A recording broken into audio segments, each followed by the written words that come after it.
Hi friends, ഇന്ന് നമ്മൾ ചായ കുടിക്കാൻ പോകുന്നത് പാലക്കാട് ജില്ലയിലെ കൂറ്റനാട് മോഡേൺ ഹോസ്പിറ്റലിൻ്റെ മുൻപിലായിട്ട് ഒരു ചായക്കട ഉണ്ട് കേട്ടോ. ഇവിടുത്തെ സ്പെഷ്യൽ എന്ന് പറയുന്നത് സുനാമി പൊട്ടിത്തെറിച്ചത് കോഴിമുട്ട പുഴുങ്ങിയതും ചിക്കനൊക്കെ ഇട്ടിട്ട് വരുന്നൊരു എണ്ണക്കടിയാണ് കേട്ടോ. ഇത് കഴിക്കാൻ വേണ്ടിയിട്ട് ഞാൻ പോകുന്നത്. ഇതിന് മുന്നേ കഴിച്ചവരുണ്ടെങ്കിൽ ഒന്ന് കമൻറ്റ് ചെയ്യണം കേട്ടോ. അപ്പോൾ ഇത് മാത്രമല്ല, നിറയെ എണ്ണക്കടികളുണ്ട്.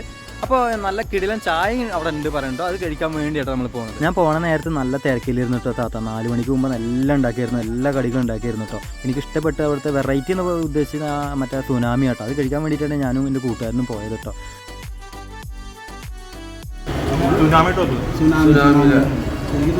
പേരെന്താ പറഞ്ഞേ? അടിപൊളി കേട്ടോ. ക്ലിക്കൂടെ തോന്നുന്നുണ്ട്. നമ്മൾ ആദ്യം കഴിക്കുന്നത് സുനാമി പൊട്ടിത്തെറിച്ച കേട്ടോ. സൂപ്പറാണ്.